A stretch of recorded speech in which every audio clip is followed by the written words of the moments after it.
Nahdlatul Ulama atau NU dianggap mengkhianat Islam dan membantu Republik Indonesia yang dianggap kafir. Mereka menghukum warga yang tidak sepakat dengan Darul Islam. Mereka ditugaskan untuk membunuh paling sedikit 1 orang warga dan membakar paling sedikit 5 bangunan yang didirikan pemerintahan Republik Indonesia dalam waktu 2 minggu.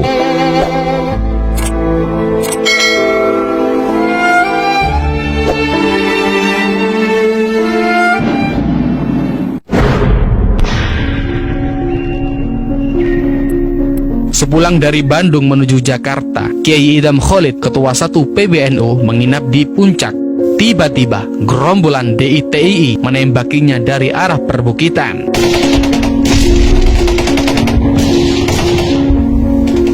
Dia tiarap di kolong ranjang. Untungnya, segera datang bantuan tentara dari Cipanas.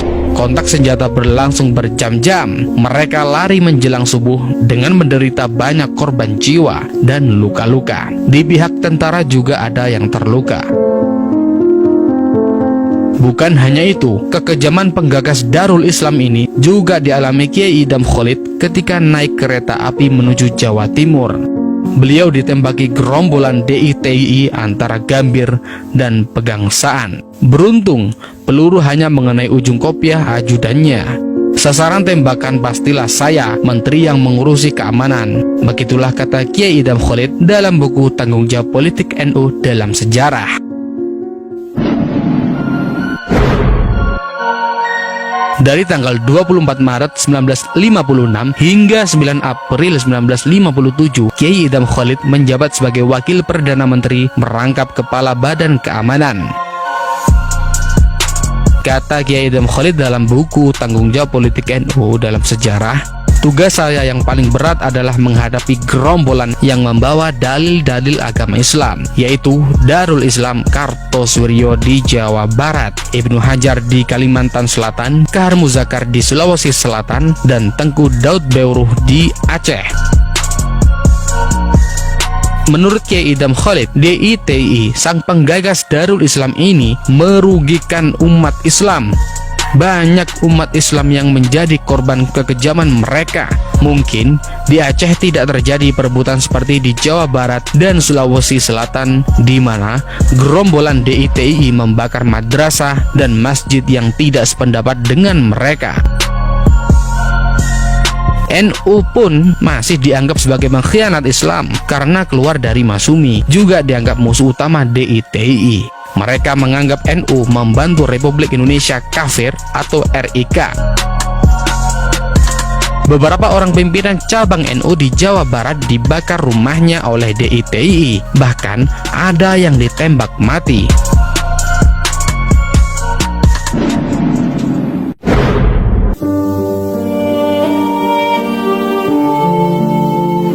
Sejarawan Cornelis van Dyk mengungkapkan bahwa pada bulan Juli 1953, DITII melancarkan aksi serentak. Komandan DITII di Ciamis Selatan, Ucet Effendi, memerintahkan pasukannya meningkatkan aksi untuk mengacaukan musuh. Mereka melakukan tindakan apapun untuk membuat kekacauan. Kata sejarawan Van Dyk dalam buku Darul Islam, sebuah pemberontakan, Angkatan Kepolisian Negara Islam milik DITII ditugaskan untuk menghukum warga yang tidak sepakat dengan Darul Islam. Mereka ditugaskan untuk membunuh paling sedikit 1 warga dan membakar paling sedikit 5 bangunan yang didirikan oleh pemerintahan Republik Indonesia dalam waktu 2 minggu. Ancamannya, bila ada anggota yang gagal melakukan aksi ini, akan dituntut secara hukum.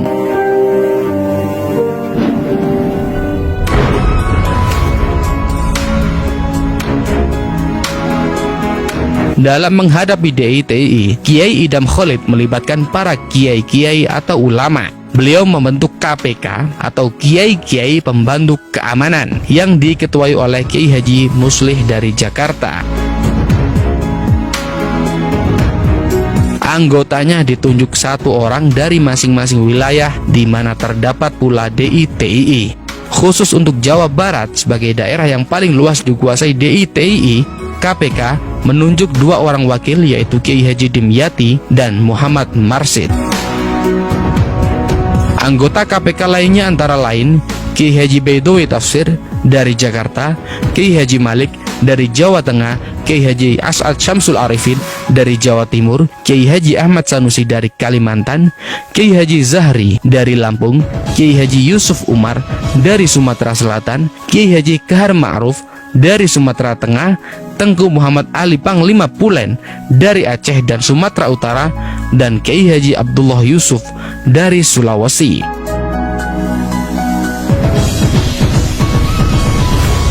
Mereka dengan sungguh-sungguh melaksanakan panggilan kewajibannya sebagai seorang Islam dan warga negara untuk berbicara dengan rakyat tentang kesadaran mematuhi ajaran agama dan hidup bernegara. Mereka melakukan kegiatannya melalui pengajian atau kegiatan lainnya.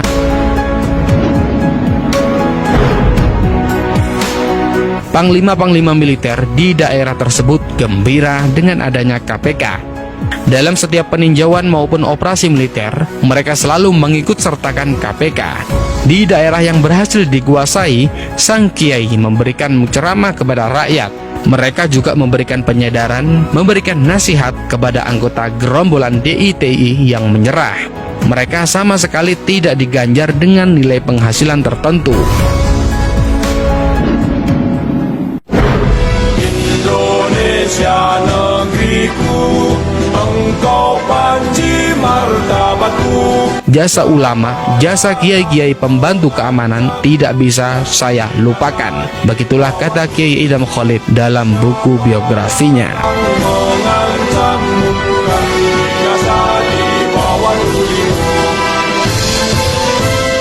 Itulah kekejaman dan teror DI/TII terhadap NU. Bagaimana Anda memaknai peristiwa ini? Salam mata hati pemuda, salam jas merah. Ya Allah,